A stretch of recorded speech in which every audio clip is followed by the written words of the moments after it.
started together, and you notice that he paused as it was being counted down in his ear.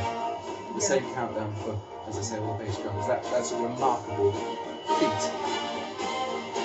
And so begins the coronation procession, the route back from Westminster Abbey to Buckingham Palace. And this is where the fun begins, because the service, quite rightly, is solemn, it is serious. It was, I think, extremely emotional for those taking part, and I think for most people watching. But this is almost a relief. Everything so far has gone absolutely through like clockwork. And that golden coach, although it has poor suspension and may not be the most comfortable ride, it looks immaculate. It is glistening, it is gleaming, and it's made of gilt wood. That's a thin layer of gold leaf over wood. The interior is satin and velvet, and you see on the outside the panels are painted with Roman gods and goddesses. It also ensures that the King and Queen are the driest people on the parade. That is true. Here we see the Commonwealth troops and the flags being carried on the outside as well. And there are 8 groups in total in this coronation procession. The flags being carried by guardsmen from across the household division. And here we have the first of the carriages following the state, the gold state coach, and you can see the Prince and Princess of Wales and their 3 children. Prince George, who played such a good role there as page of honour, and Princess Charlotte, who's just celebrated her 8th birthday, and Prince Louis as well, who was 5 last month. Very exciting for them. And the King and Queen, the King wearing his imperial state crown and carrying the sceptre with its cross and the orb, and wearing King George VI's robe of estates, and the Queen with her newly made robe of estates, and the Queen Mary crown. The gold state coach is drawn by 8 Windsor Greys,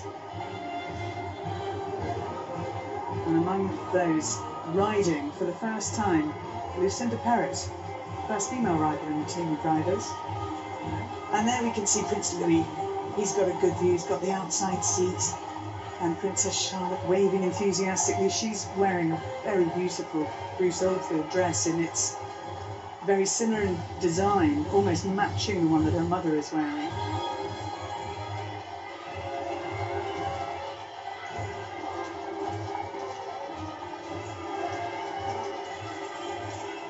And right at the front of the procession, you can see us halfway down the Mall already.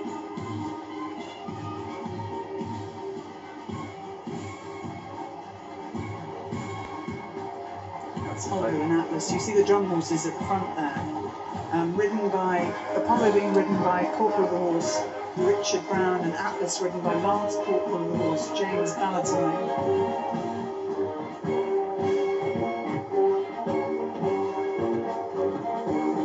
As we saw Apollo slightly misbehaving at the beginning, didn't we? They did so well to control him. He was tricky, he was being tricky. Now, a very quick change and leg up for Her Royal Highness the Princess Royal, because you saw her leaving Westminster Abbey to a side door, and in a matter of minutes she is now mounted, and she is not far behind her brother the King,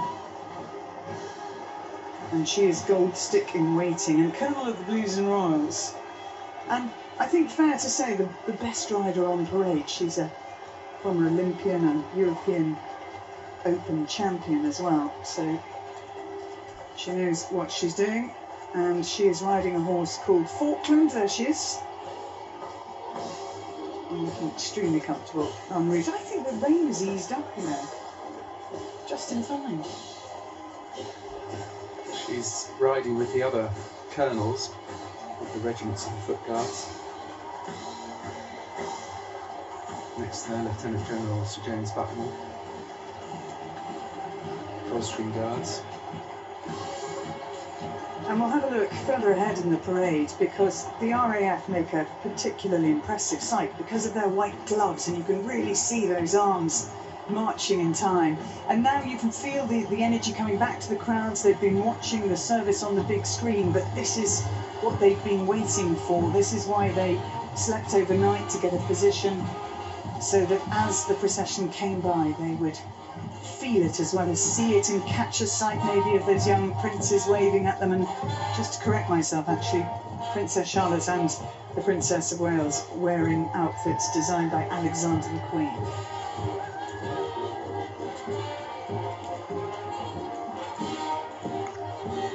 The Blues and Moors with red plumes and blue tunics, and behind the state coach, the lifeguards with their white coats and red tunics.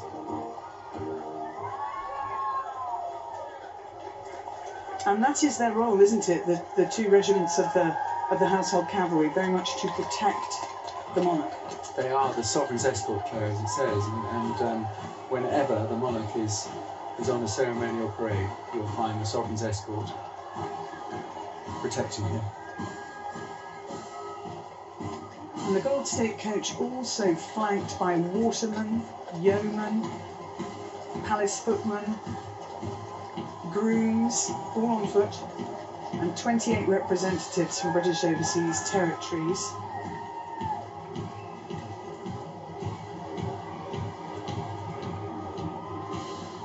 And the Prince and Princess of Wales have recently enjoyed a visit to Wales.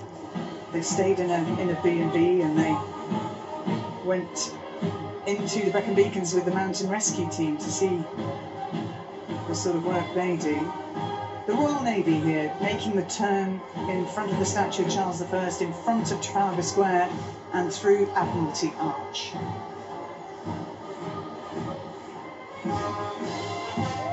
They're commanded by Captain Sophie Shaughnessy.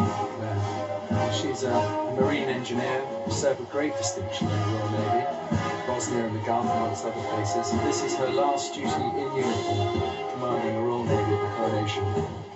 And they're the band of the Royal Marines with their white pith helmets.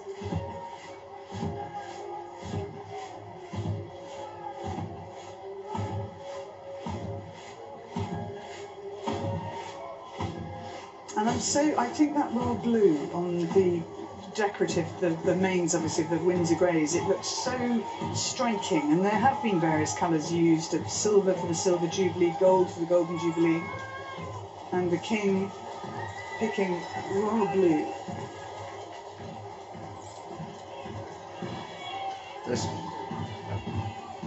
Passing the cenotaph, coming up towards the memorial for the women of World War II.